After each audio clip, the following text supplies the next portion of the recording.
Hello అందరికీ.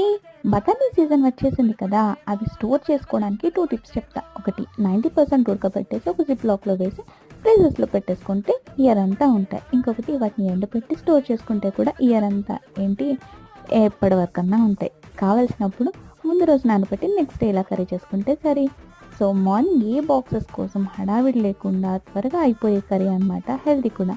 వాటి కోసం కావాల్సింది ఉల్లిపాయ ముక్కలు, పచ్చిమిర్చి ముక్కలు, టొమాటో ముక్కలు, నానబెట్టిన బఠానీ, ఆలు. ముందుగా ఒక కుక్కర్లో ఆయిల్ వేసి ఉల్లిపాయలని పచ్చిమిర్చి వేసి వేయించుకోవాలి.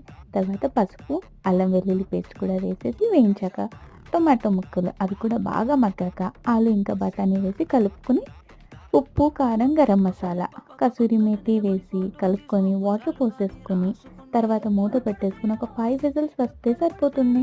అంతే, మన కూర అయితే రెడీ అయిపోతుంది. ఎలా ఉంది? టిప్ నచ్చితే లైక్ చేసి సబ్స్క్రైబ్ చేసుకోండి.